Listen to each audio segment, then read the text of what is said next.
5.1 is a long section. So if we don't get through it today, then we'll finish it after the exam tomorrow.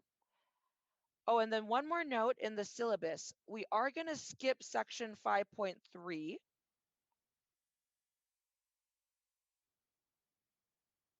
Skip section 5.3. But we'll be covering everything else that's on the schedule. So that's the only section we're skipping. So our goal will be to finish 5.1 this week, and then we'll have 5.2, 4, and 5 to finish up next Monday and Tuesday. The exam next Thursday covers for 3, 4, 4, and then all of chapter 5. And then we'll just, chapter 6 is a short chapter. We'll finish that up next week and the week after. And our final is on the last day of class. So we have, after exam 2, we'll have 2 quizzes remaining and 2 exams remaining. Exam 3 and the final.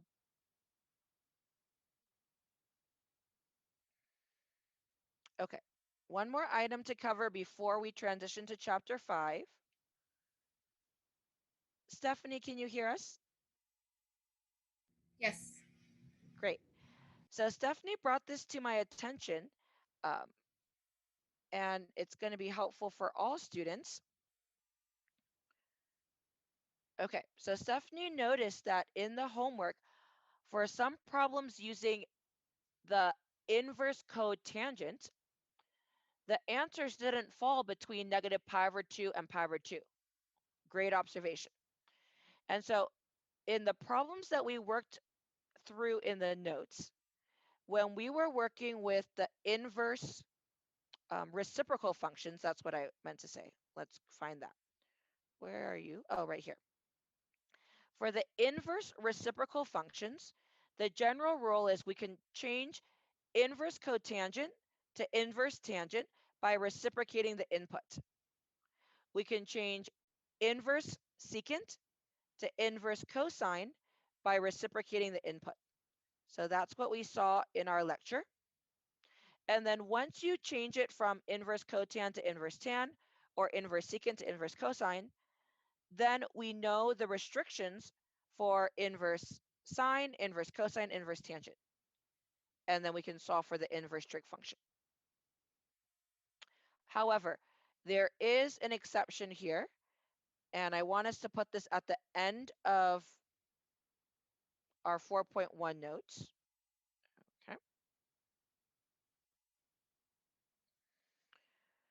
Okay, so for inverse cotan, it is equivalent to inverse tan when you reciprocate the input. So inverse cotan of x is equal to inverse tan of 1 over x. However, that's only true, so I should have made note of this, only true when x is positive, like we saw in the notes. When x is 0 or negative, then this formula changes slightly. So therefore, write this down in your chapter 4 notes. This is a general equation that applies for all x values. So for all x values, inverse cotan of x is equivalent to pi over 2 minus inverse tan of x.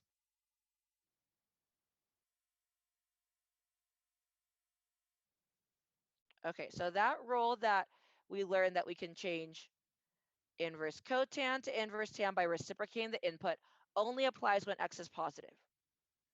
However, the formula that's circled in pink applies for all x values. Okay, Stephanie, do you remember what your problem was in the homework? It was inverse cotan, and then was it negative 1 over root 3? No, it was negative root 3. Okay, just negative root 3. Great. So since negative root 3 is not positive, then let's use the general formula, the new one that's circled in pink.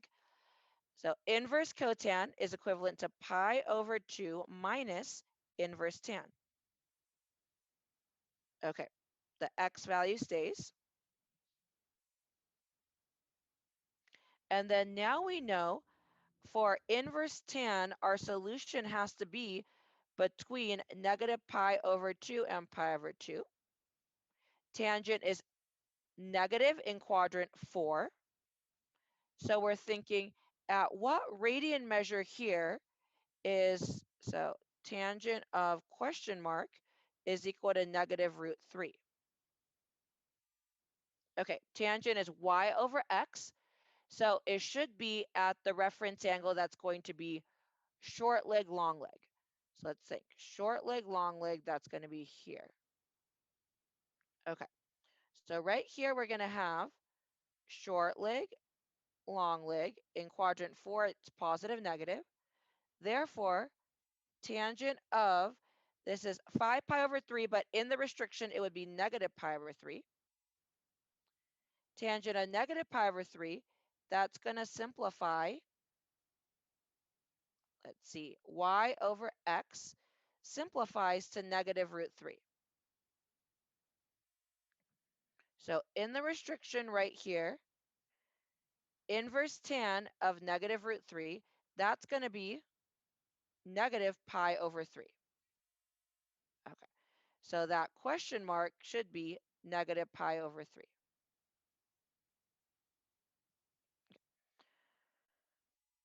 So now we apply this new formula, we can find inverse cotan of negative root 3. Let's get a common denominator. So we can multiply here top and bottom by 3. This one, let's multiply top and bottom by 2. So we have the same denominator, 3 pi over 6. When you're subtracting a negative, you're adding. So 3 pi over 6 plus 2 pi over 6. That's going to be 5 pi over 6. So notice that your answer for inverse cotan may not land in the restriction for inverse tan.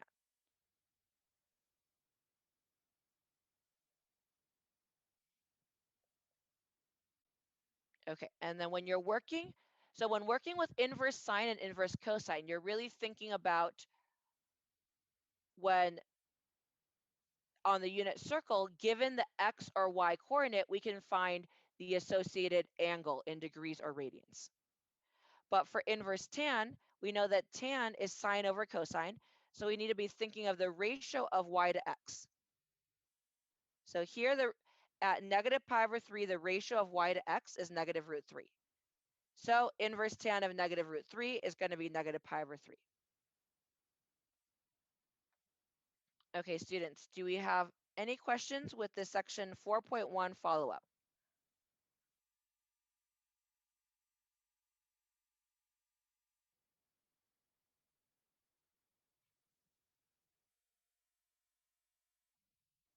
Stephanie, are we good with this one? Thanks for bringing it to our attention. Yes, thank you. Great.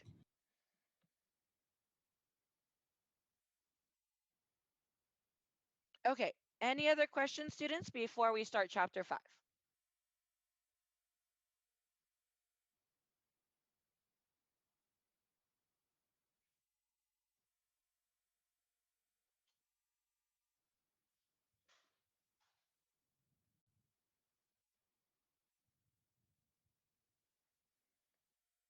Okay, so let's open up the 5.1 notes.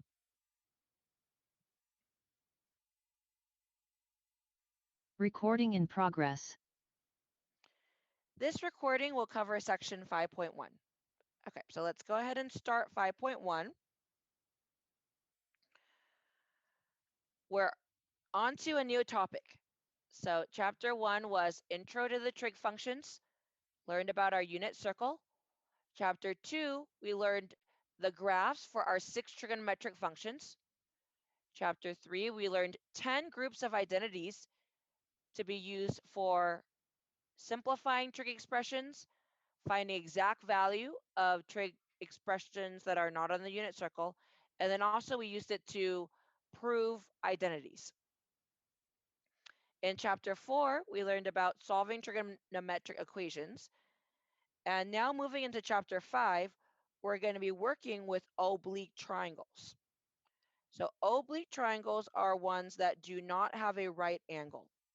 It's any triangle without a right angle is called an oblique triangle. Okay, so some students had questions about this in a previous section, how to label the triangle. When you're working with a right triangle, the legs are labeled A and B, and then the hypotenuse is labeled C. In an oblique triangle, we just label the sides A, B, C. So here, A, B, C. Across from A is alpha. Across from B is beta, and then across from C is gamma. In an oblique triangle, there are 6 unknown values. So A, B, C, 3 sides, and then across from A, alpha, across from B, beta, across from C, gamma. Okay, so the symbol here are fish that's swimming, never eat sour wheat, so swimming west. This fish is called alpha. The fish that's swimming south and that's a little more elongated, that one is gamma.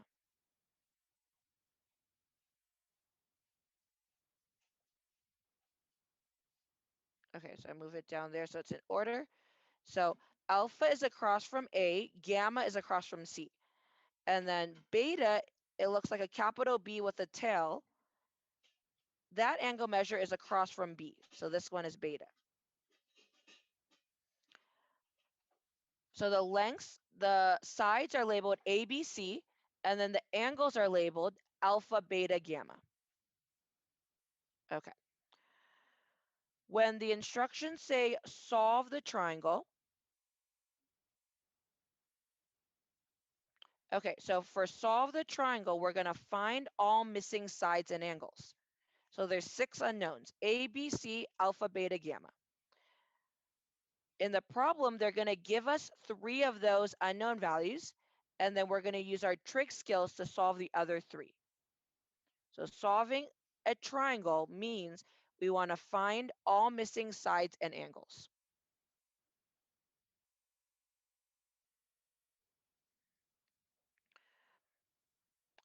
Okay, so Justin, when we were working with right triangles, what tools did we have to solve the triangle?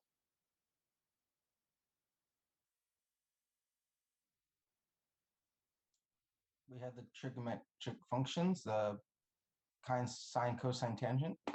SOHCAHTOA, yes. And then because we know that in a right triangle, sine is defined as opposite over hypotenuse, cosine is defined as adjacent over hypotenuse, and then tangent is defined as opposite over adjacent. That's right. And then what other tool did we have to help us find the sides? So in a right triangle, if we have 2 sides, how do we find that third side? Pythagorean theorem. Correct. Good. So SOHCAHTOA and Pythagorean theorem were the tools that we used to help us solve right triangles. We also know from geometry that all 3 angles in a triangle must sum up to 180 degrees, no matter if the triangle is a right triangle or an oblique triangle. That holds true. Okay. I want us to remember that SOHCAHTOA and Pythagorean theorem only apply for right triangles. We cannot use that for oblique triangles. Thus, for oblique triangles, we're going to be using what we call these laws, chapter 5 laws.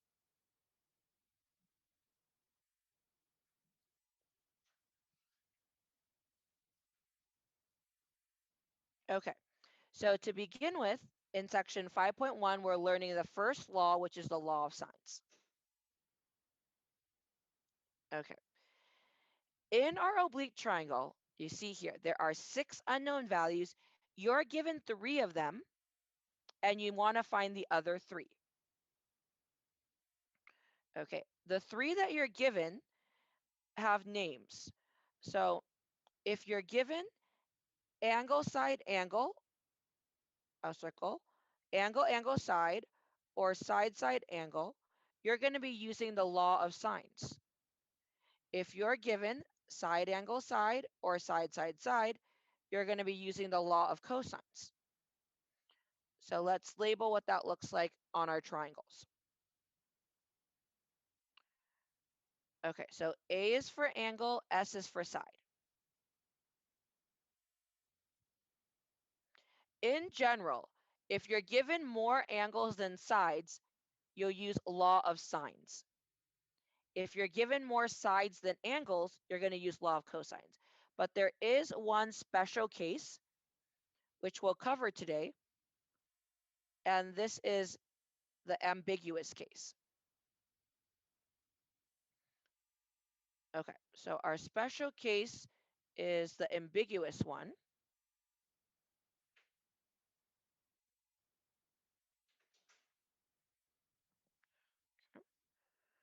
Which we will go through today.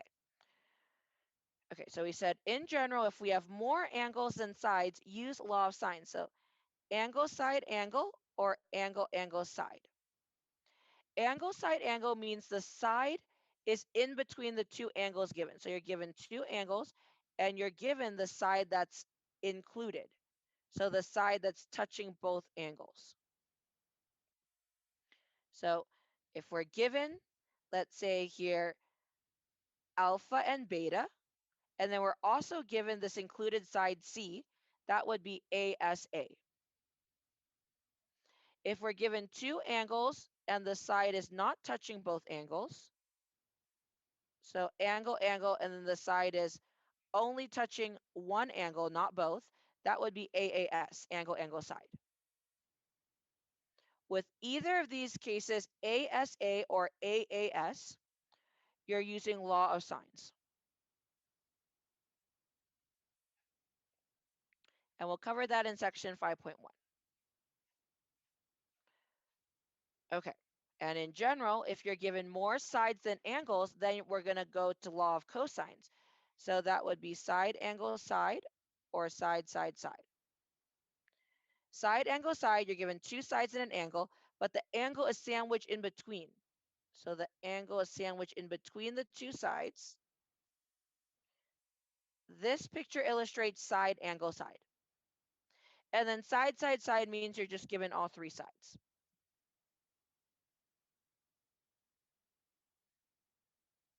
So if you're given all three sides, that means you need to solve for alpha, beta, gamma. Okay.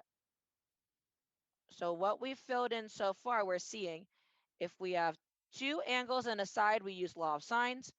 If we have two or three sides, then we're going to use law of cosines. However, there is an exception, which is the ambiguous case. The ambiguous case is side, side, angle.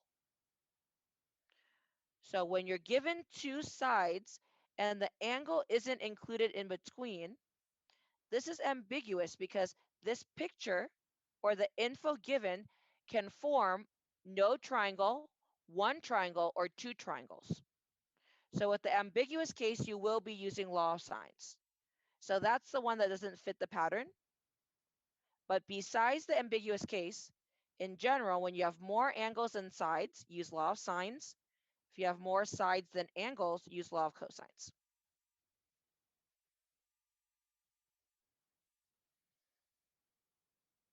Okay, so let's take a look at our law of sines. And so we're going to be using law of sines for ASA, AAS, and SSA.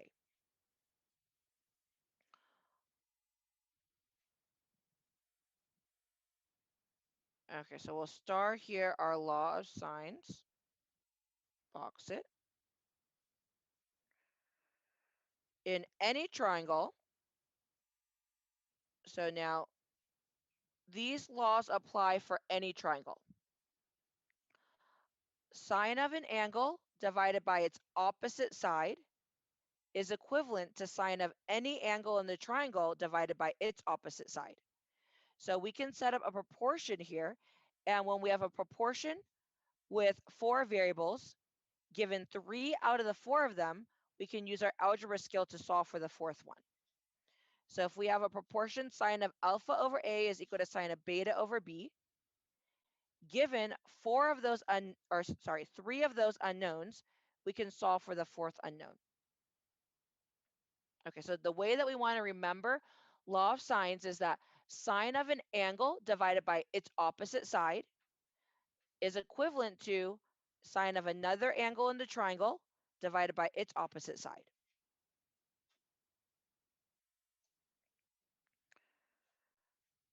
Okay, before we start these examples, let's put a note on top. Set calculator to degree mode.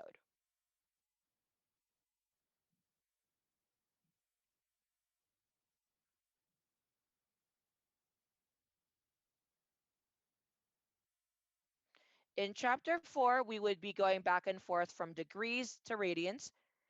But in chapter 5, we're going to be working almost strictly with degrees, because when working with triangles, the angle measure in a triangle is in degrees. Okay, so at this point, put your calculator in degree mode. Okay, we're going to do the first together, then you'll try the second before we take a break. So when you're asked to solve triangles, we said solve the following triangle. That means you want to find all missing sides and angles.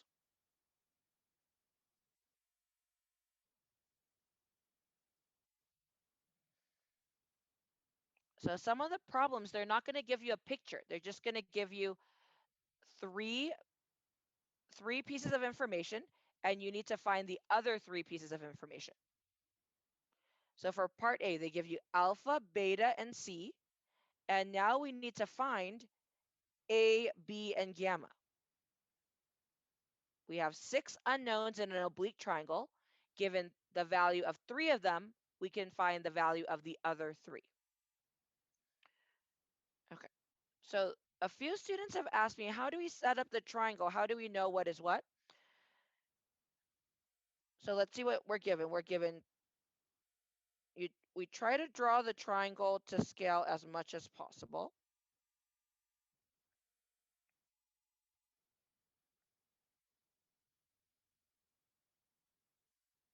Okay, and actually I'm gonna enlarge. So we draw a triangle, and it doesn't matter where we place alpha. So when they give us alpha is 28 degrees, we can place it anywhere, but since we're trying to draw the triangle to scale, it looks here, if we place 28 degrees here, then we have to place opposite from alpha is A. So if we drew the triangle oriented this way, let's say, and we put 28 degrees here, that would be fine, but we just have to note that A is across from alpha. That would be fine. Okay. So A is across from alpha, and then let's place 66 degrees here. B is across from beta,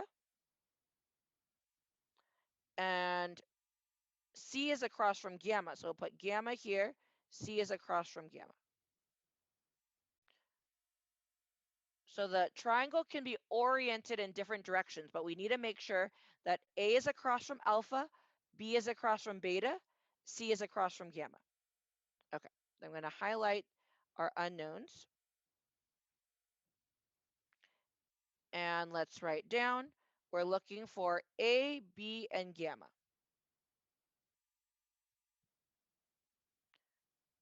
So I like to put this box in first so I know that's what we're looking for. Okay. Students, what do you think, which is the easiest domino to knock down? The angle one, the degrees. That's right. So in general, we said for any triangle, all 3 angles sum up to 180 degrees. So if you're given 2 angles, that third angle is an automatic. Oh, and I'll note what we're given here. We're given 2 angles and the side is in between. So this case is called angle side angle. Okay. Angle side angle belongs to law of sines. So we're going to use our law of sines here. But first, if you're given 2 angles, we can find the third angle easily because we know all 3 angles sum up to 180 degrees. And that's true for all triangles. Okay, so gamma is going to be 180 degrees minus 28 degrees minus 66 degrees. Gamma comes out to be 86 degrees. Okay.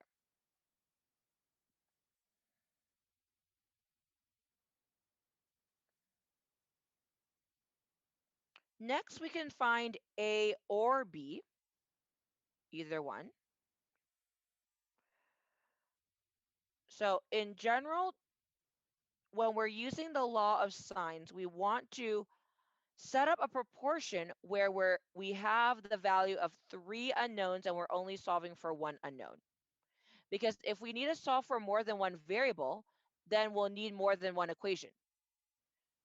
But here we're just going to work with one variable, one equation. Okay, so the pairing that we already have, we have gamma and C. So put off to the side, we know gamma and C pairing. So first we're going to write sine of gamma over C because we have that partnership. If we want to solve for A, then we're going to set it equal to sine of alpha over A. So we set up a proportion. We choose the proportion so that we know 3 of these unknowns and we're only solving for one variable. So let's put it in. That gamma is 86 degrees. C is given as 8.2. Alpha is given as 28 degrees. And then now we're solving for A. So we want to set it up so that we're only solving for one variable, A. Okay. When we have a proportion, we learned as an algebra student, we can set the diagonal products equal to each other.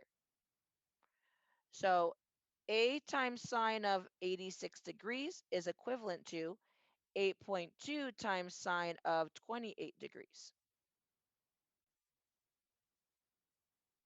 So let's isolate A, and students put into your calculator 8.2 times sine of 28 degrees divided by sine of 86 degrees.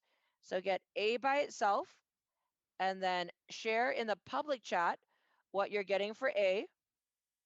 Make sure your calculator is in degree mode.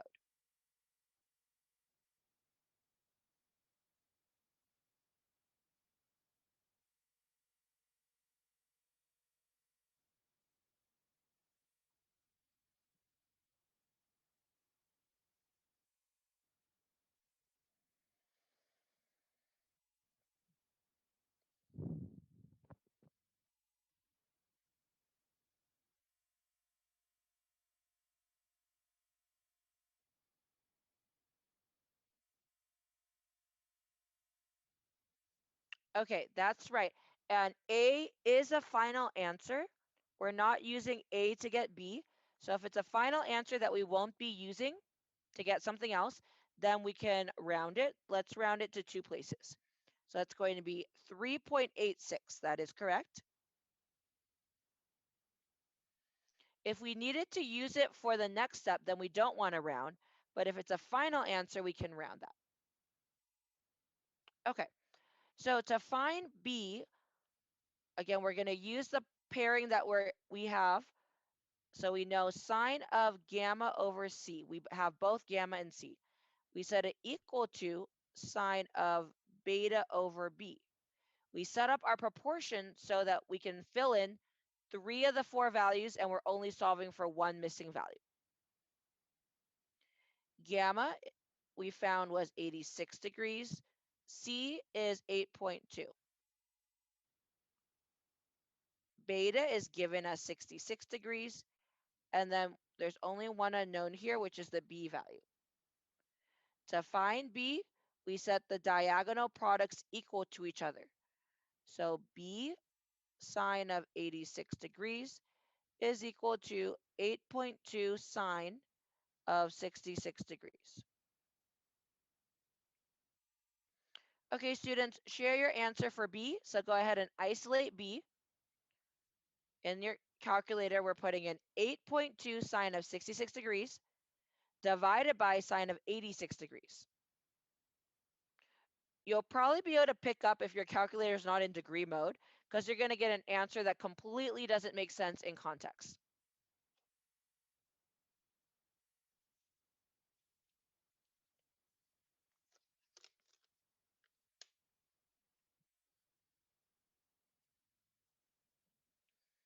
And then B is also a final answer, so we can round it to 2 places.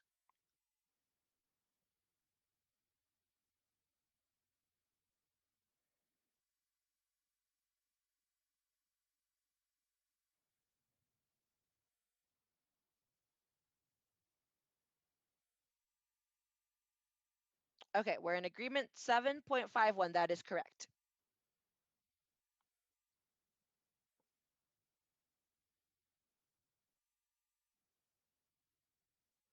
Okay, so I want to show us something that probably will only take less than a minute for you to do after you complete the problem, but may help you catch a careless error. Because I know on one of the quiz questions, some students had mixed up the A, was it a quiz or an exam? Some students had mixed up the A and B values. So this would help you catch that. Okay. So for this check step, what I do is I look at the angles and I put them in order from smallest to largest. So let's look at our triangle. We have three angles, 28 degrees, 66 degrees, 86 degrees. So the smallest angle is alpha, then beta, then gamma in that order. Okay, so for the check step, our A should be less than B, B should be less than C. So let's check that. A is less than B is less than C. So that does check. You see, that took less than a minute, but we were able to check that our A's and B's are in order. Because if alpha is the smallest angle, it should be across from the shortest side. And if gamma is the largest angle, it should be across from the longest side. So if the angles go alpha, then beta, then gamma, the side length should go A, then B, then C in ascending order. Okay. So that's a recommended check step. Students, try part B on your own. So you're going to draw the triangle and determine what are the three unknown values that we're solving for, and use the skills that we've learned so far to find those three missing unknown values. Okay, let's put in a W for working, and then when you're finished, please send me a DM. So we're trying part B individually.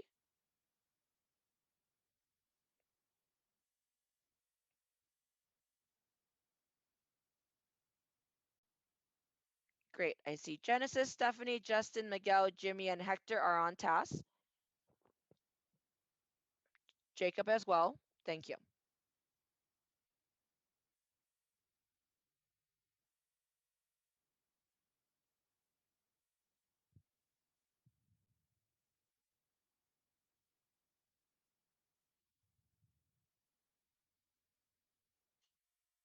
And Esmeralda, thank you. Reminder, if you missed any of the notes, you can take screenshots after class.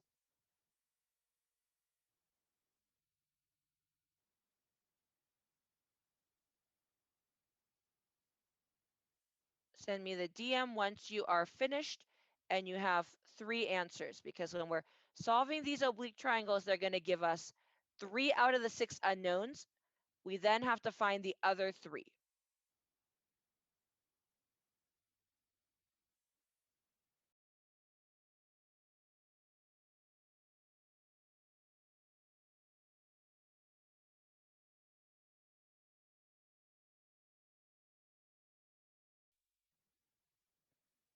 I'm going to pause the recording while students are working.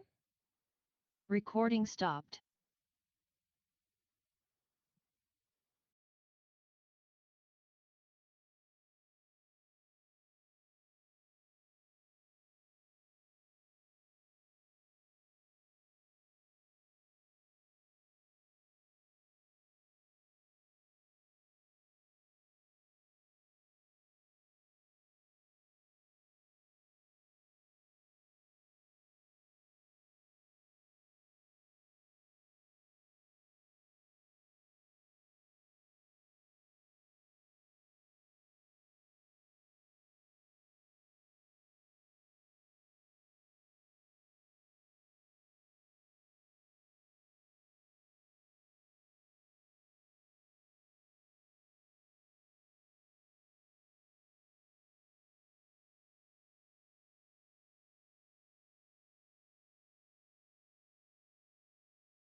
Students, remember to send me the DM when you have an answer.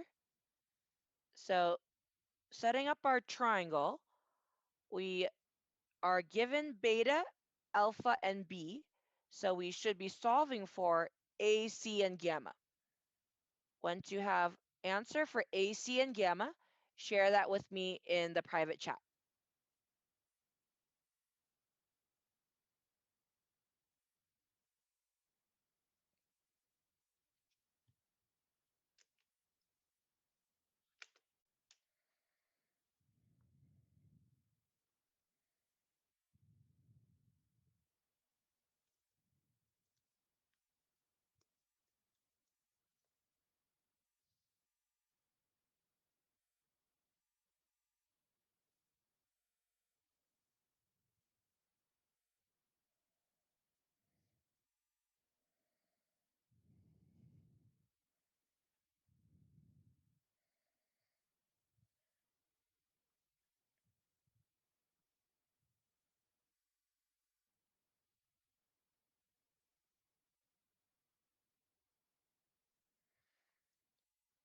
So if you finish earlier than other students, use the time to open up your homework.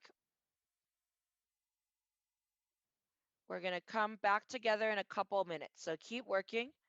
You're solving for A, C, and gamma. And then when you're finished, check to make sure that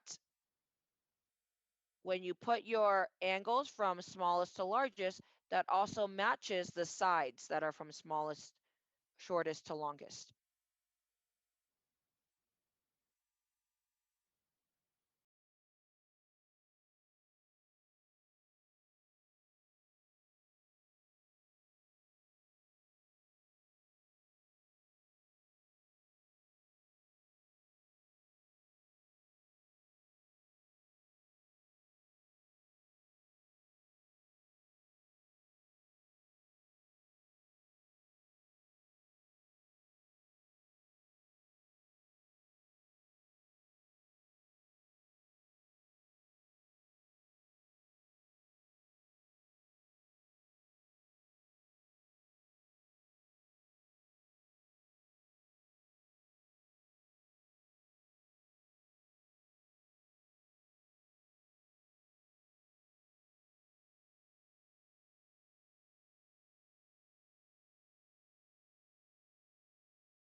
Okay, I see more answers coming in. Very good.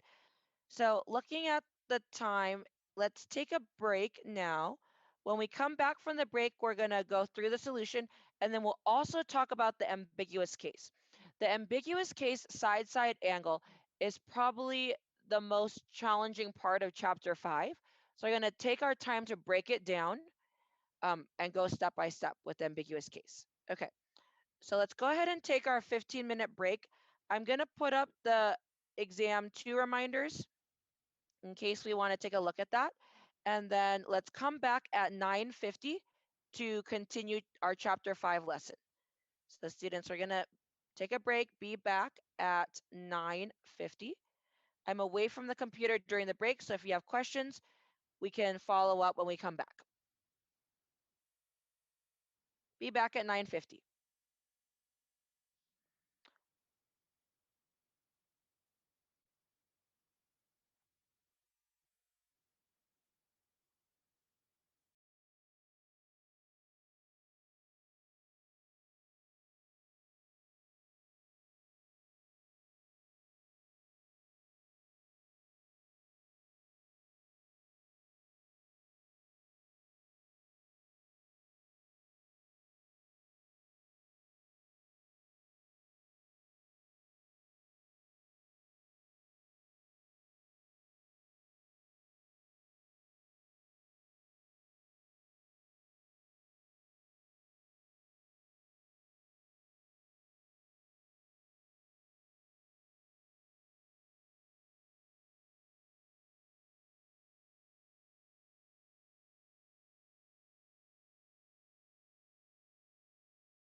students, let's come back together.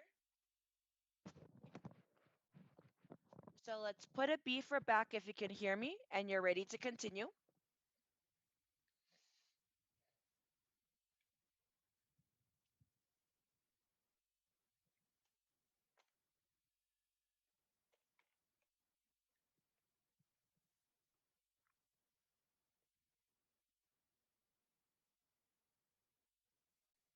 Great.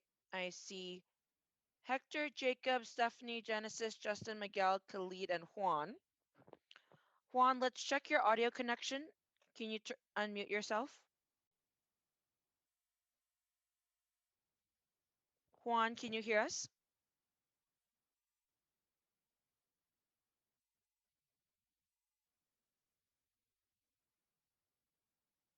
Okay. Okay, let's resume the recording here. Recording in progress. Okay, so let's go over this practice problem. I know a couple students, their mic isn't working, so please offer your feedback in the chat. Jimmy, are you able to use your mic today? Let's check, testing.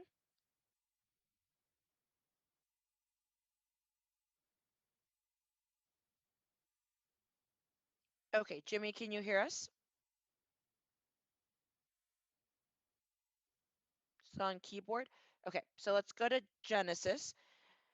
So Genesis, in setting up the triangle, I'm gonna draw our oblique triangle and help us label what's given and what we're trying to find. Okay, so let's go here. Well, if we have this angle that's a little bit more than a right angle, like that. Okay, so Genesis, if we have the 94.7 degrees here, and let's say that this one is 30.6 degrees, where should I place B? Right across from 94.7 degrees. Yes, okay, and what are the three unknowns that we want to find? You need to find gamma, A, and C. Okay, and where should we place them? A across from alpha. Yes, so our alpha here is 30.6 degrees. Okay, A across from alpha, good. Next. And C across from gamma. Okay, so put in gamma and C is across from gamma. That's right. Okay. Thank you, Genesis. Once we have the triangle marked, then we can easily see what we're trying to find, and we have the tools to solve for that. One more question, Genesis. What case is this? What are we given?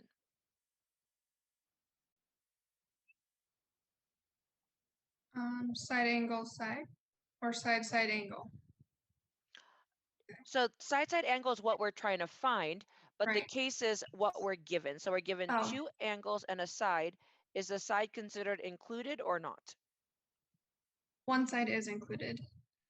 Only on one side, yes. So if the side is touching both angles, that would be angle, side, angle. Since the side is only touching one angle, this is angle, angle, side. Okay, great. So with both ASA and AAS, we use law of sines.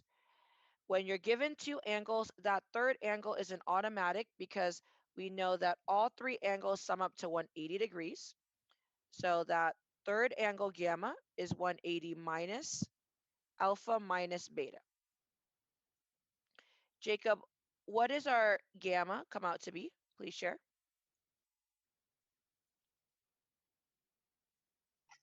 I got gamma is 54.7 degrees. Correct. Okay. So now we're just missing A and C.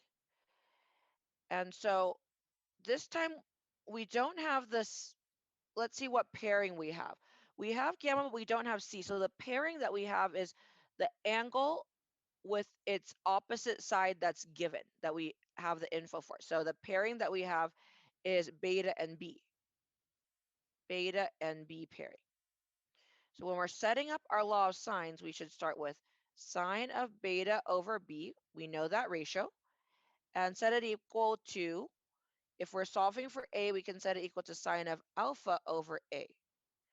We set up our proportion so there's only one unknown value in that equation. Okay, so we have sine of beta over b is equal to sine of alpha over a. So you can see there's only one unknown value. To solve for that unknown value in a proportion, we set the diagonal products equal to each other.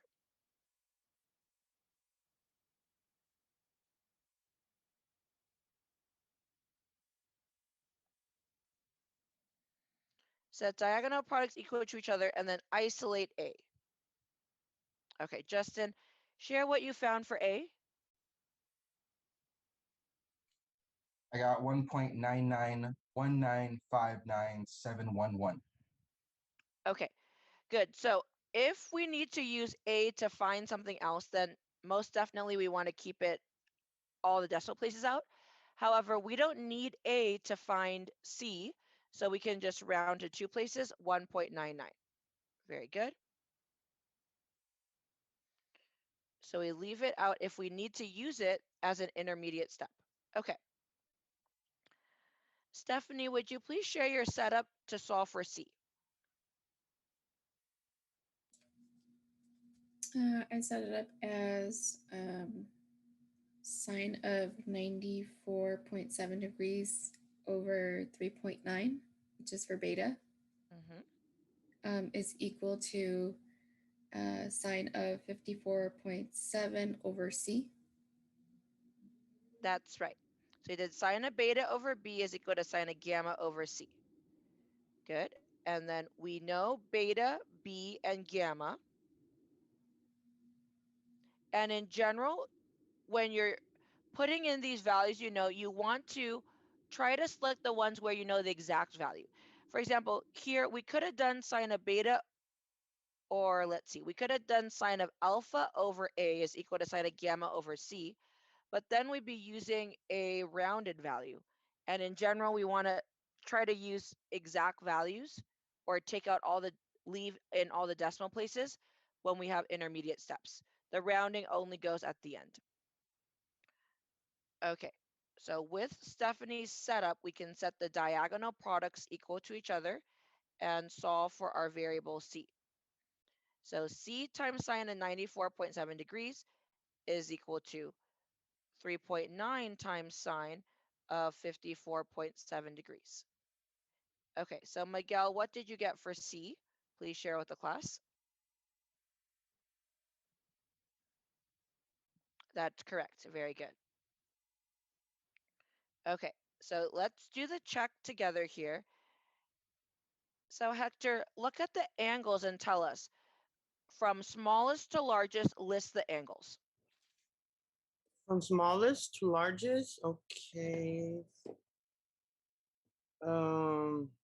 Yeah. So 1.99. That would be the side. So the angles Oh, are, the angles. Oh, yeah, I'm so angles. sorry. 30.6 degrees. Alpha is the smallest, yes. Yes, and then it would be gamma 54.7 degrees, Correct. and then beta would be 94.7 degrees. That's correct. So the angles from smallest to largest go alpha, then gamma, then beta. Therefore, A should be the shortest side, C should be the middle, and B should be the longest. So let's check that. A is the shortest, C is the middle, B is the longest. Check. If it doesn't check, then that means your setup isn't correct, or there's something that's off. But the smallest angle should be across from the shortest side. Largest angle should be across from the longest side.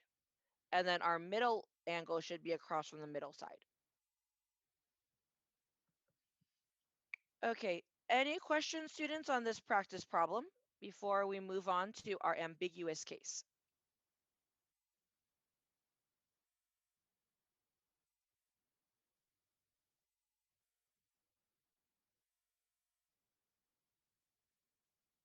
So let's put a G if we're good to move forward.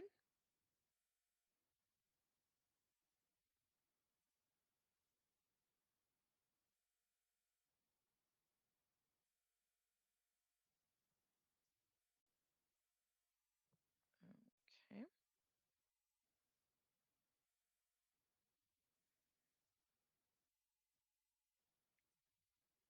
Great. Okay. So the ambiguous case is side-side angle. Remember that. And it's ambiguous because if we're given two sides and the angle is not included, then the information given can form no triangle, one triangle, or two triangles.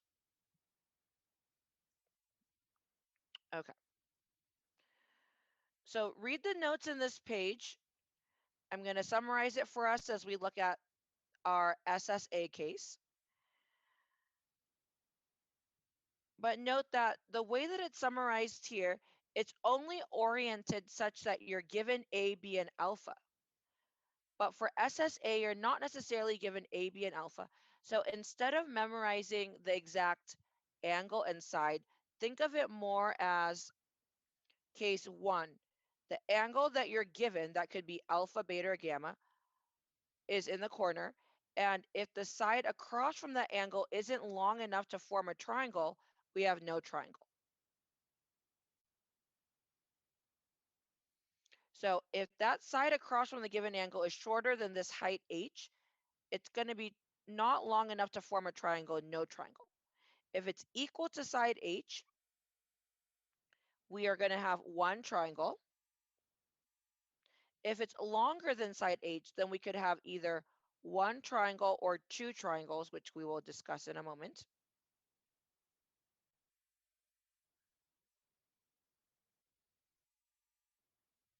Okay. So these are the possibilities, which we really can group them into three categories. So for the SSA case, we have three categories, and we call these the cases. Okay. So the first case, one, is having no triangle. The second case, I grouped them together here, is having exactly one triangle. It could be a right triangle or an oblique triangle. And then right here, our case three is having exactly two triangles.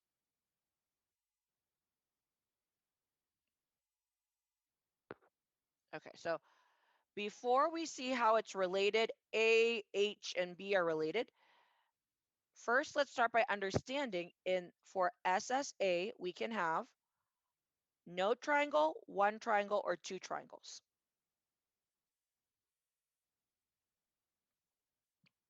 Okay.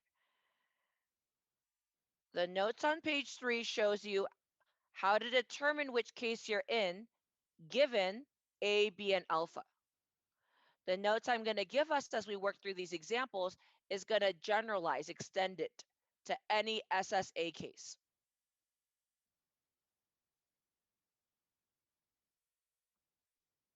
Okay.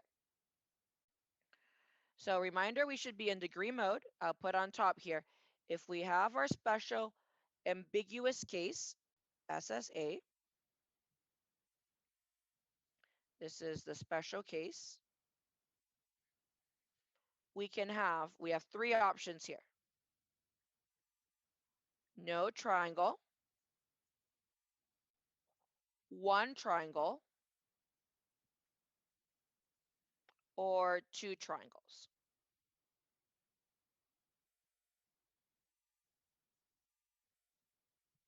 Okay. In order to determine which case, well, yeah, so the SSA itself is the special case, but I'd say in order to determine which category we're in, no triangle, one triangle, or two triangles, we have two check steps. Before solving the triangle, we have two check steps. So when you're given two sides and an angle that's not included, not in between the two sides, you categorize this as SSA. then before you solve the triangle, you need to see which category you're in. Okay, let me make sure. Yes, the recording is on. Okay, so once we identify that we have SSA, then we have to go through the 2 check steps to determine whether we are in category 1, 2, or 3, and then we proceed from there. Okay, so let's draw what we're given here. We're given the angle that we're given. I like to put that in the left corner. So that's 38 degrees. The side across from 38 degrees, the 2.9, we're not going to extend it all the way down yet because it's ambiguous. So we just extend it like this. That's going to be 2.9. And the other side given, let's put it right here.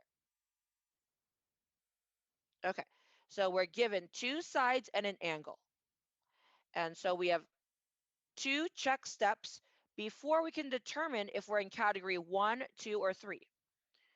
Our check step 1 is we're going to compare the sides. Check step 1, compare the sides. So we're going to compare 2.9 with 5.9. 2.9, that's going to be the side across from the given angle. So write that one down first, because that's really the side in question. I will put it in green here. This is the side that we're interested in getting more information about, because if that side is too short, then we don't have a triangle formed.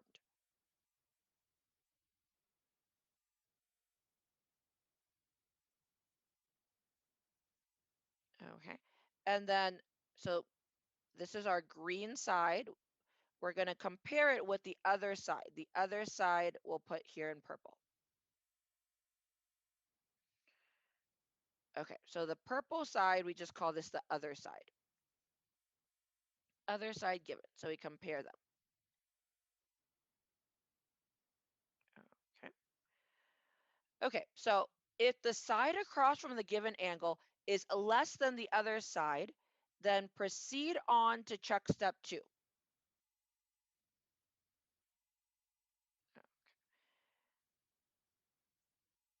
If the side across from the given angle is greater than or equal to the other side given, we don't have to proceed on to check step 2. We stop there and we'd say there's one triangle. So we proceed on to check step 2 when green is less than purple. Then proceed to check step 2. Okay, so check step 2, we only use if the side across from the given angle, so that green, across from given angle. We want to generalize this here. We don't want to say the side across from the given angle is always going to be A or B or C. It could be any one of them. So we just say that green side. Side across from given angle. If that side is less than other side given, like we see here, 2.9 is less than 5.9, then we need to use check step 2. Okay, so for check step 2, we look at that side across from given angle, 2.9. And then if it's less than the height, we're going to have no triangle. Because if that 2.9 side is less than the height, this is the height of the triangle, H. So if 2.9 is less than 5.9 and less than height, that tells us that that green side is not long enough to form a triangle. So you'd be in case 1 or category 1, no triangle. If 2.9 is equal to the height, that tells us that we have one right triangle. So we're in category 2, one triangle.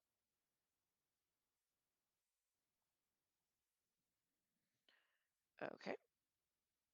If the 2.9 is greater than the height,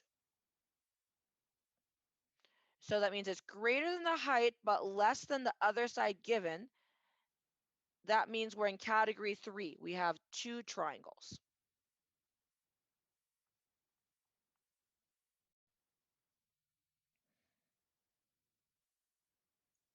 Okay. So I call this our little note card.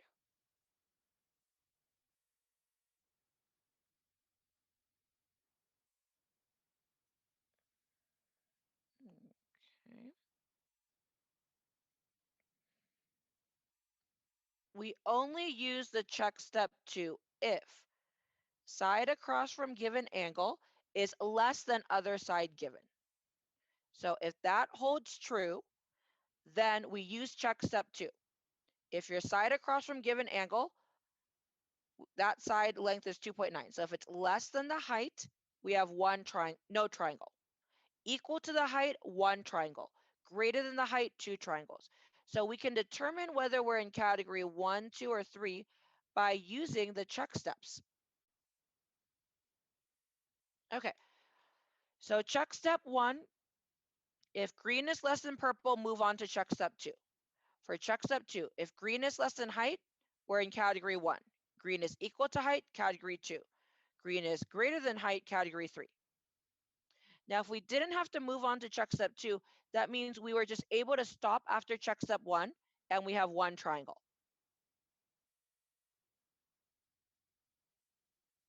Any questions about the check steps?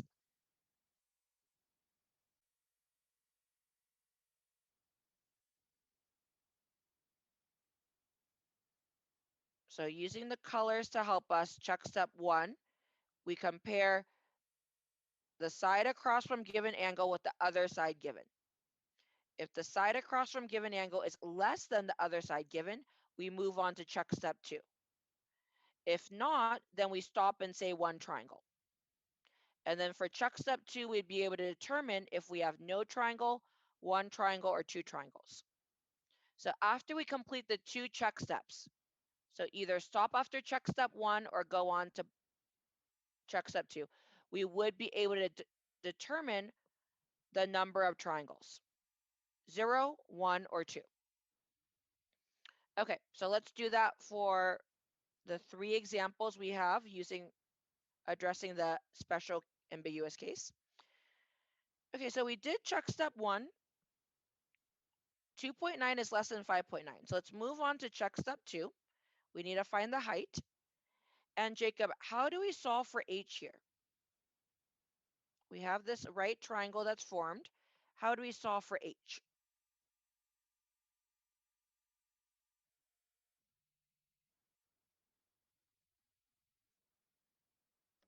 Sorry, I was on mute. Could we do sine of 38? That's right. With the right triangle, Justin reminded us for right triangles, we could use SOHCAHTOA or Pythagorean theorem. So sine of 38 degrees is equal to? H over 5.9. Yes, opposite over hypotenuse. So that's going to be height over 5.9. Okay. Jacob, what is the height now? Let's multiply both sides by 5.9.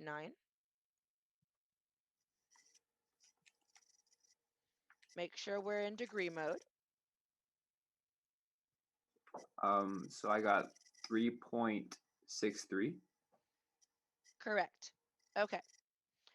So for this problem, since green was less than purple, we move on to check step 2. And we find that the side across from the given angle is less than the height. Side across from given angle is less than height. So let's look at our note card. If side across from given angle is less than height, then that means there are no triangle formed. So this tells us that we have no triangle. Okay. So if there's no triangle, we stop. We're not able to solve the triangle if there's no triangle formed. So at the SSA case, there are 3 categories it can fit in. We can have no triangle, one triangle, or 2 triangles. If side across from given angle is greater than or equal to other side, we have one triangle. Stop there. If side across from given angle is less than other side given, then we have to move on to check step 2 to determine if we have no triangle, one triangle, or 2 triangles.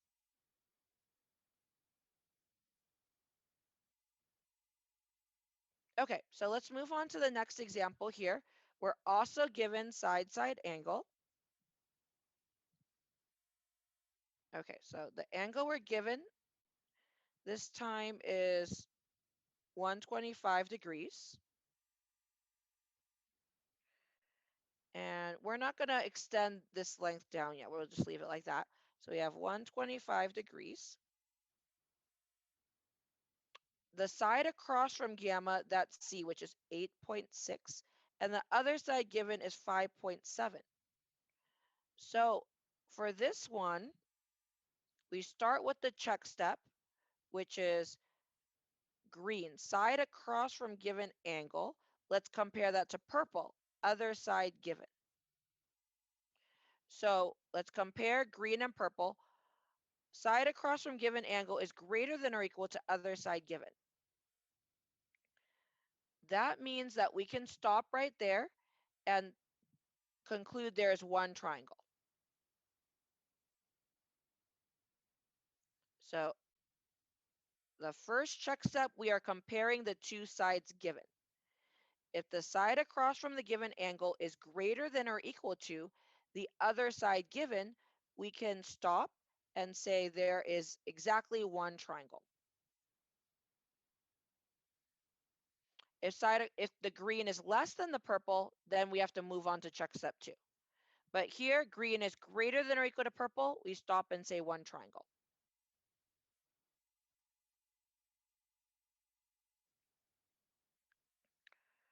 Okay.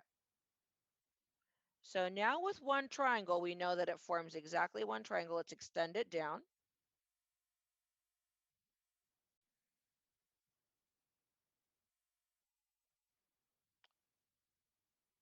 Okay, and then Justin, tell us, what are we solving for? So we're given side-side angle. What's missing here? Sorry, I got disconnected. I just hopped back on. Okay, we'll come back to you, Justin. Thank you. Stephanie, what's missing here? What are we trying to find? We're trying to find A, alpha, and beta. Okay, so let's see. We have B and C, so we're missing A, and then A is across from alpha, and B is across from beta. Good. So we want to find A, alpha, and beta.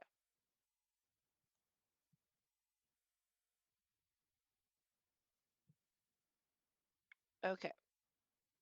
So to find A, alpha, and beta, we can use the law of sine. So the partnership we already have is the C and gamma pairing. C and gamma is given. If C and gamma is given, that means we can use that pairing to set up our law of sines. Okay, so let's solve for beta first. We have sine of gamma over C is equal to sine of beta over B. We set up our proportion so that we know the value of 3 unknowns and we're only solving for one variable. So this time we have gamma, we have C, we have B. So we're solving for beta. Okay, so let's set up here. Gamma is 125 degrees. C is 8.6. Beta is unknown. B is 5.7. So we should only have one unknown. We set the diagonal products equal to each other. So this is going to be 8.6 sine of beta is equal to 5.7 sine of 125 degrees. So let's isolate sine of beta.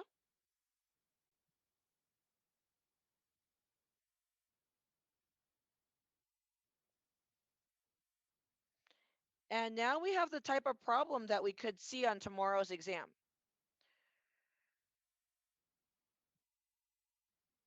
Okay, students, let me move this next page down.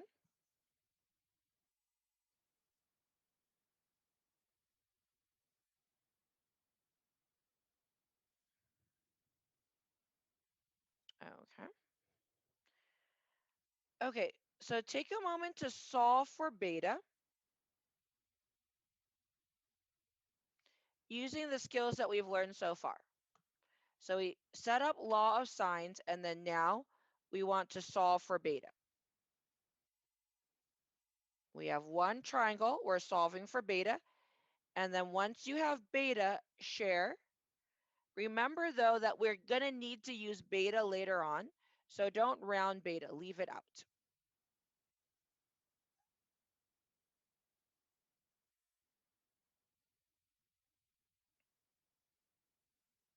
So share publicly what you're getting for beta.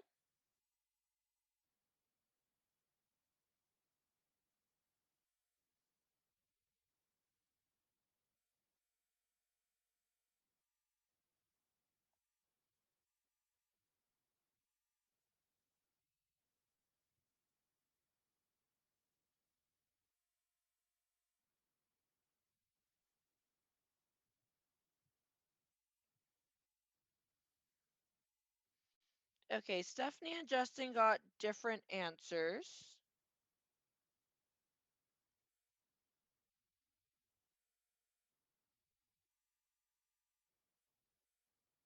Okay, see, some students are getting 0.5, some students are getting 32.9.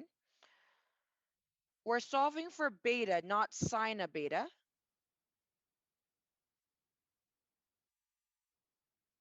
Okay, so students that are getting 0.5429, I think you're just doing sine of beta, but we want to solve for beta. Beta is the angle, so it wouldn't make sense for the angle to be just half a degree.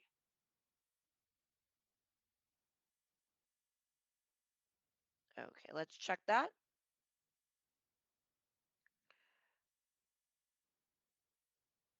So students that are getting the 0.54, I think we're just putting in that expression.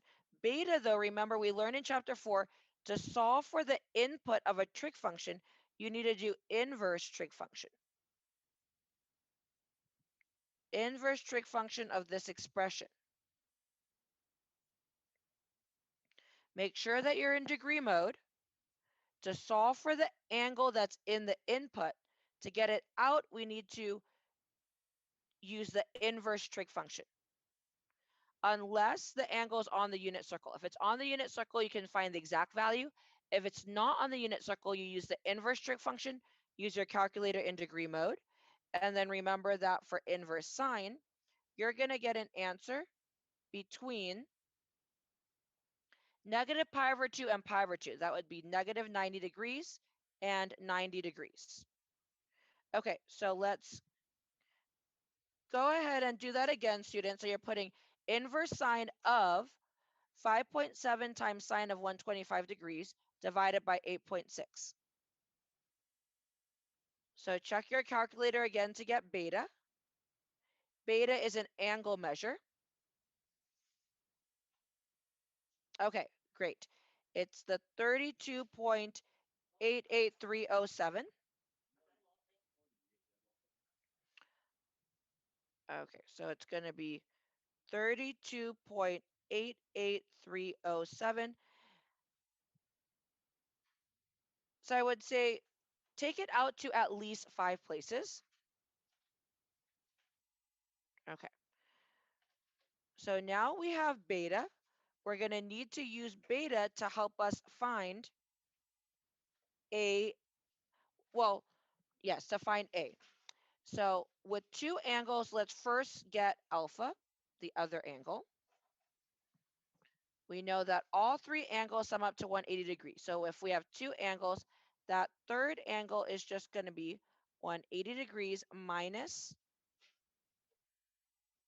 the two given angles. So 180 degrees minus 125 minus the 32.88307 dot dot dot. Okay, so let's find alpha. 180 minus 125 minus 32.88307. So we're going to use the 22.11693. We'll just leave it out to 5 places. So we have so far, we were missing A, alpha, and beta. We found beta. We found alpha. Now we want to find A. So let's start with the pairing that we were given. We're given C and gamma, so we can say that sine of gamma over C is equal to, and then we want to solve for A, so it's equal to sine of alpha over A.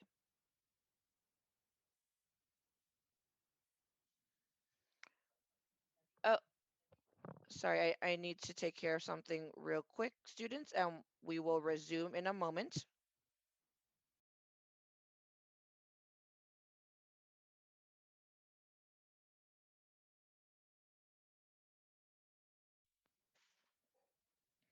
Yeah, so let's insert here that gamma was given as 125 degrees. Try to move that up so we can see. Yeah, so gamma is given as 125 degrees. C is given as 8.6. So we use the sine of gamma over C pairing because gamma and C were given. Now to solve for A, using this proportion, we need gamma, C, and alpha. We already found alpha. And since it uses an intermediate step, let's take it out to at least 5 places. So it's 22.11693 degrees over A. Okay, so students, go ahead and solve for A and share that. And then once you have A, then we would have completed the problem because solving the triangle involves finding the 3 unknown values. For this triangle, they gave us gamma, B, and C. So we need to find alpha, beta, and A. We've already found alpha and beta. When you're ready, students, share in the chat what you found for A.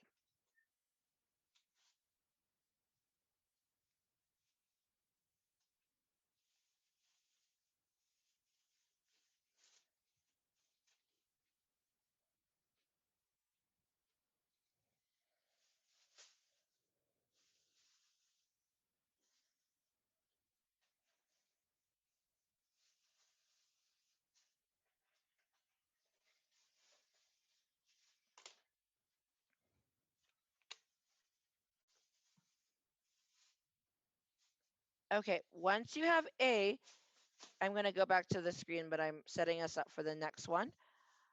Check to make sure that the smallest angle is across from the shortest side and the largest angle is across from the longest side. Okay, so I see that we got for A. We don't need to use A to find something else. So yes, we can round it to 2 places is a final answer. 3.95, that's correct. Very good. Okay, so we set diagonal products equal to each other. Isolate A. A comes out to be 3.95. So now we have completed the problem. We have A is 3.95. Alpha is 22.12 degrees. And beta is 32.88 degrees. If you're going to use the variable as an intermediate step to find another variable, then you need to leave it out at least 5 places. If it's a final answer, then you can round. So save the rounding until the end. Okay, so let's take a look at what we had here. We had 2 problems with the side-side angle ambiguous case. With the side-side angle ambiguous case, we can have no triangle, 1 triangle, or 2 triangles. In order to determine if we're in category 1, 2, or 3, we have to go through the check steps. So check step 1, we compare side across from given angle with the other side. If side across from given angle is less than the other side, we move on to check step 2. follow the note card to determine if we're in category 1, 2, or 3. If the side across from given angle is greater than or equal to the other side given, we stop and we say one triangle. So after we've completed the check steps, we would be able to determine if we have no triangle, one triangle, or two triangles. Okay. With no triangle, there's nothing to solve. You just stop there. With one or two triangles, then you need to use the law of sines to solve. So in this example with one triangle, we use the law of sines to find beta. Then with gamma and beta, we are able to get alpha.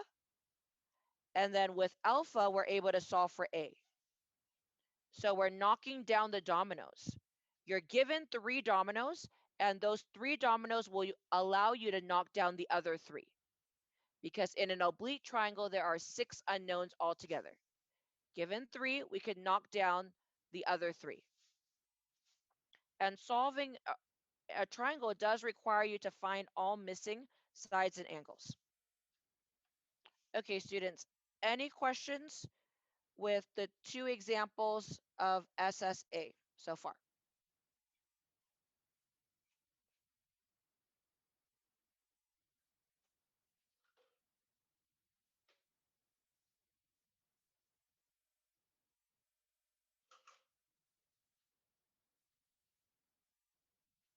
If we're good to move forward, please put in a G for good. The next example is going to be a double star one. We want to pay attention and review.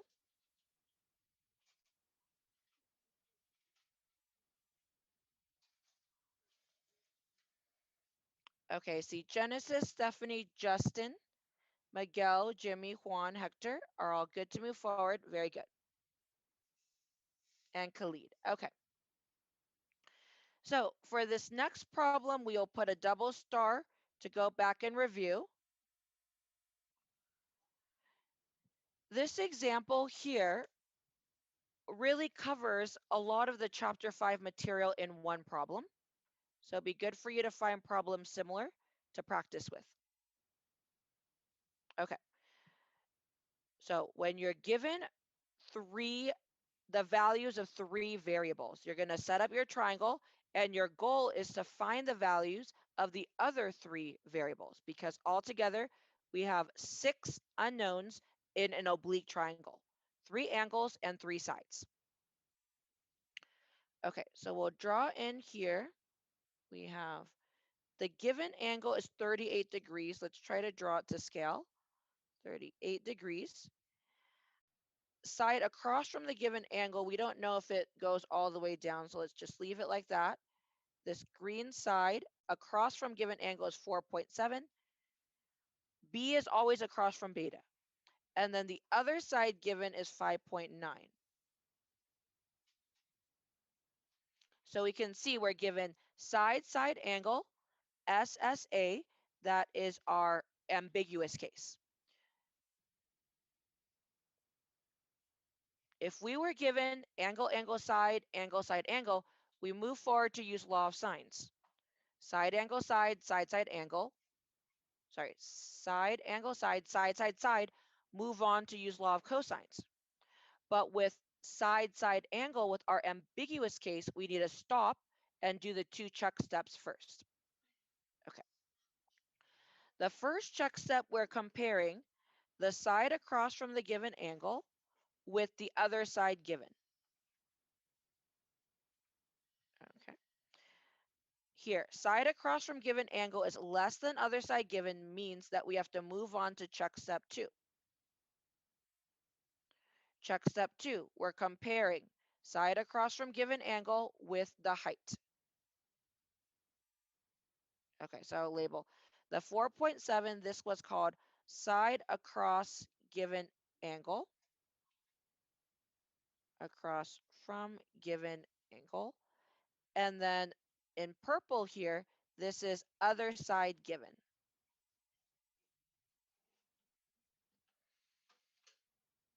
When side across from given angle is less than other side given, we need to move on to check step 2. Okay, so let's go back to Justin. For check step 2, we need to find the height. How do we find the height of a triangle?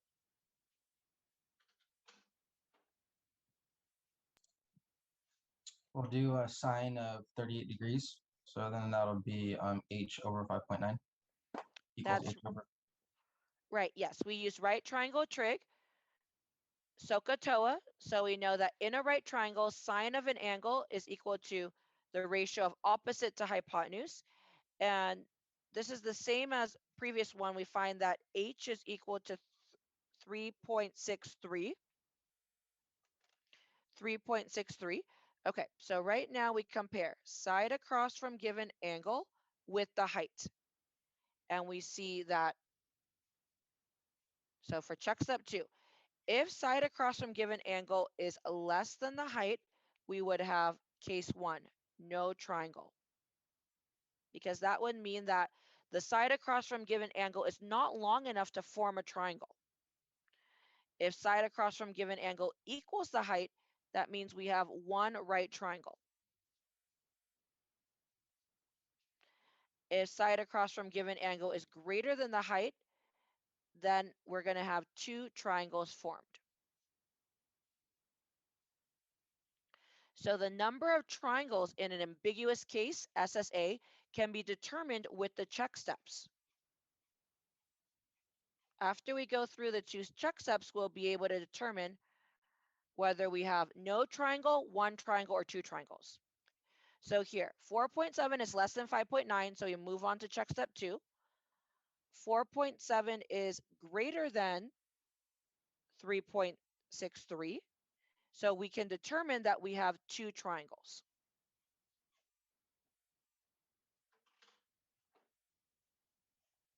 Okay, so the number of triangles is determined after we go through the two check steps. And here, the side across from given angle was less than the other side, but greater than the height. Less than the other side, but greater than the height. So that means we have two triangles formed. Okay, so let's draw out those two triangles. Now, the reason why we have two triangles formed is because that 4.7, it's less than 5.9, but greater than 3.63. So we end up having a triangle where that 4.7 can go inside or outside. So now that we know the number of triangles, we can adjust the sketch here.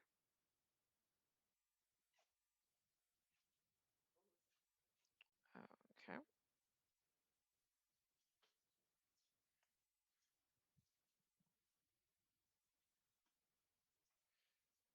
Okay, let's adjust our sketch.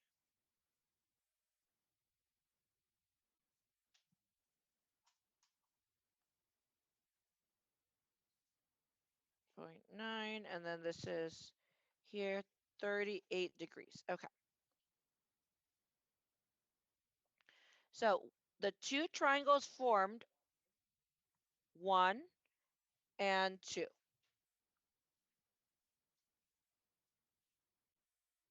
Okay. So this is going to be triangle 1. And then here we have triangle 2.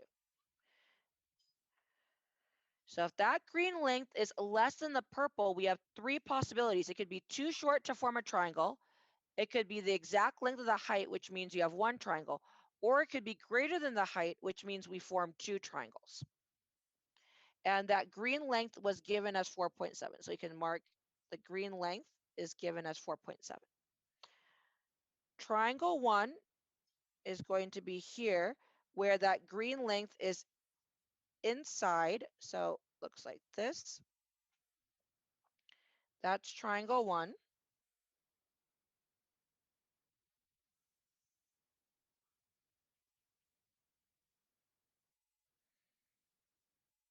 Okay, and then here we have triangle 2.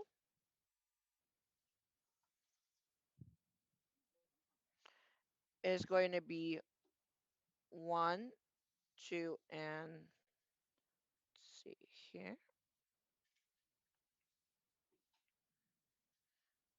Okay, so the side across from the given angle, that can go to the left of the height line or to the right of the height line. like that. And I'm making it larger so we can mark.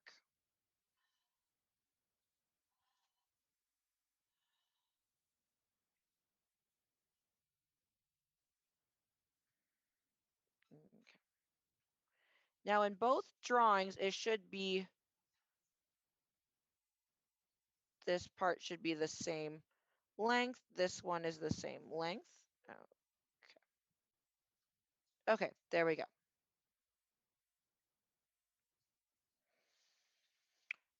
Okay, so in both triangles, we're given beta is 38 degrees. So we'll label that. And across from beta is B, 4.7. So the green length is the same. Maybe we should make this one a little larger. So the green length is the same.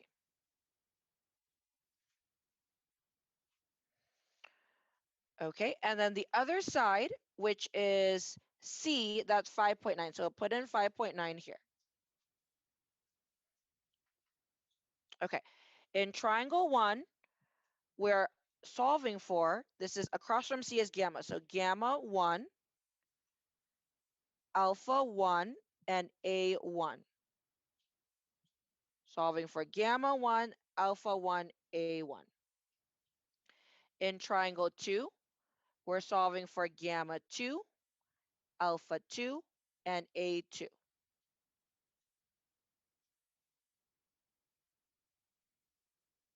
Okay, so let's move down here.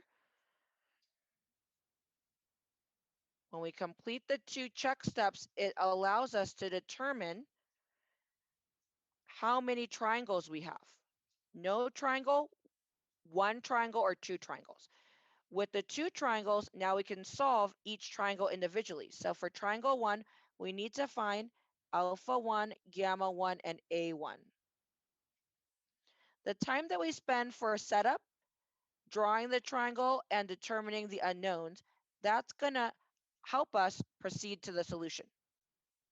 Triangle 2, we need to solve for alpha 2, gamma 2, and A2.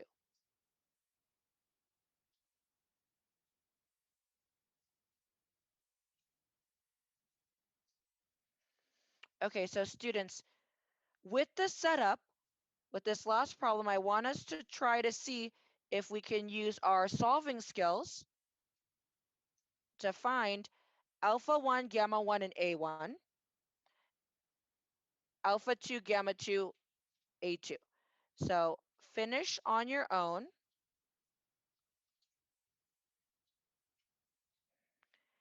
And then you're going to share answers in DM.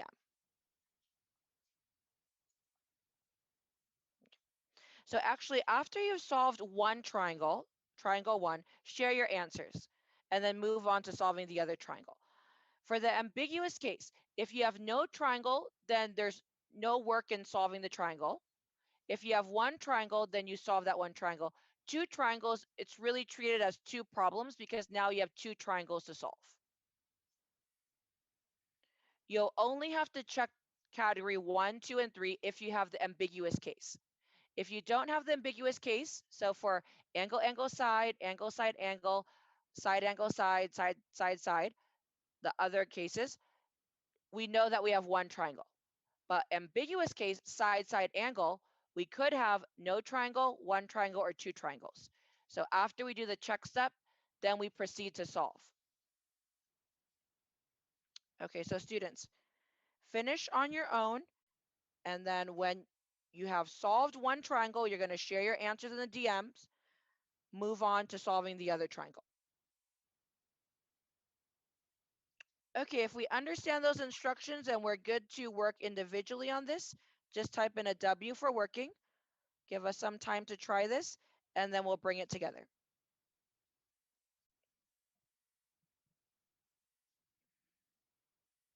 Great, I see Jacob, Stephanie, Genesis, Jimmy, Miguel, Hector, and Juan are working.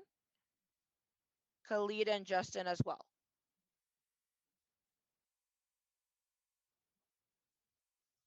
Okay, when ready, share with me in the DMs what you're getting as you solve these triangles. And remember that with what's given, you can use law of sines to solve for alpha 1, gamma 1, A1, as well as alpha 2, gamma 2, and A2. Oh, yes, let me move back in case you missed. So now the screen shows the full problem.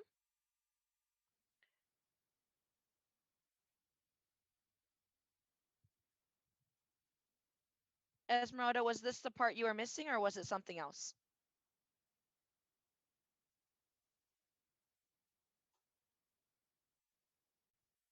Okay, great.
Professor, for the second triangle, it's 4.7 on both sides, right? 4.7. You put 5.9. I just want to make sure that it's 4.7 on both. No, it's 5.9. So we'll talk about that. Oh, but then what does the triangle at top mean then? Because you said both sides are 4.7, right? Yeah, we'll discuss that. Yeah, I get you're saying. you Okay, got it? I just wanted Okay. to double confirm. Okay, thank you. Yeah, the green is either left of the height or right of the height, either or. Mhm. The purple stays the same.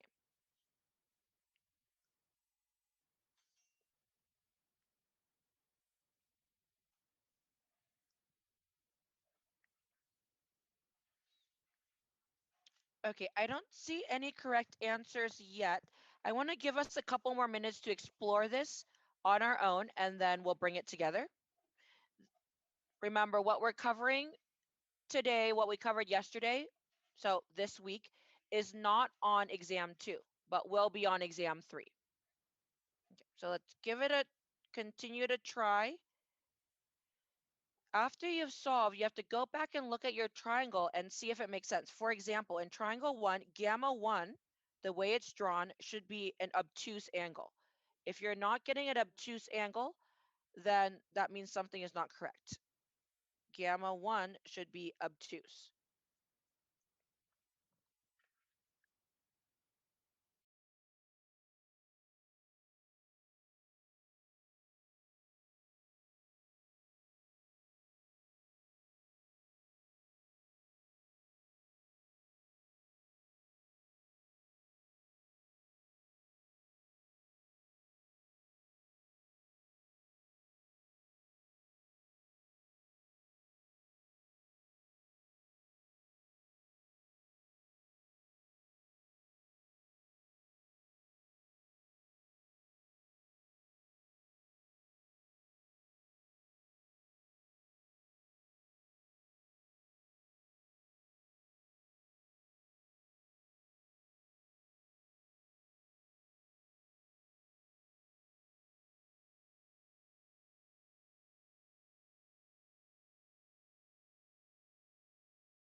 Okay, let's bring it together.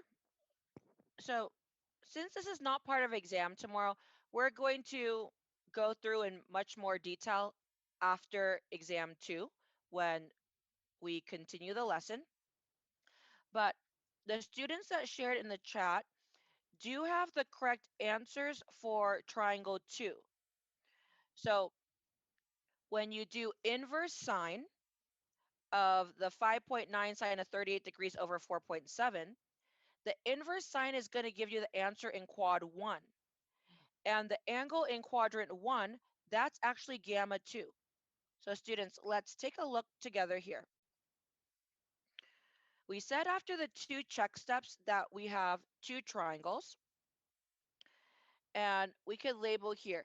So this is triangle 1, this is triangle 2. So triangle 1, for triangle 1 and 2, beta is 38 degrees, B is 4.7, C is 5.9. That's true for both triangles. But for triangle 1, your gamma is obtuse. For triangle 2, your gamma is acute because it forms 2 triangles. the green side can go to the left of the height or to the right of the height. Okay, so for example, this is one, let me look at this picture here. This is one triangle here when 4.7 goes to the left of the height. Okay. And then now this is the second triangle when 4.7 goes to the right of the height. So that's how we form two triangles.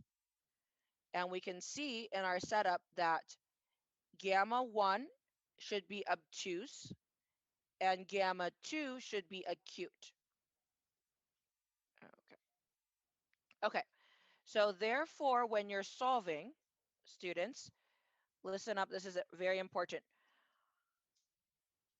When you do inverse sine of this expression, it's going to give you gamma 2, the acute angle.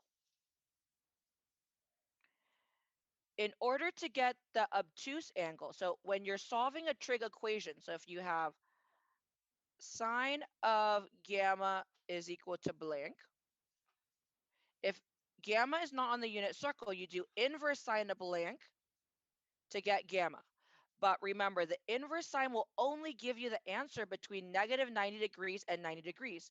So inverse sine will give us the acute angle. To get the obtuse angle, which is gamma 1, remember we need to do 180 degrees minus the acute angle to get the obtuse angle. So when working with a sine equation and you're solving for the input, inverse sine will give you the quad 1 answer. 180 degrees or pi minus the inverse sine answer will give you the quad 2 answer. Okay. Students, does that make sense of why if you got gamma is 50.61, that's not gamma 1, that should be gamma 2, because gamma 2 is the acute angle. Gamma 1 was our obtuse angle. In the chat, type in a Y for yes if you understand when you're working with a sine equation, there are usually two solutions between 0 and 360 degrees. The inverse sine will only give you one solution. You have to use the symmetry to get the other solution. Okay, if this part is still fuzzy and unclear, we're going to go over it again tomorrow after the exam. Let me go back since we're at the end of class time. The exam 2 reminders were sent out through email this morning. Exam is given in class, first 2 hours of class. Exam 2, you are allowed 1 page of notes front and back along with your calculator, and the exam is free response. So you'll either print out the exam or write the exam on separate sheets of paper. If you're using a tablet, check in with me before the exam starts. And then once you have finished the exam, you will scan and upload the PDF file into Canvas. So there'll be a folder in Canvas for you to submit. Okay.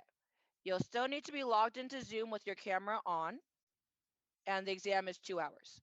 But exam 2, the nature of the material we're covering, graphing and proving identities, it will be completely free response.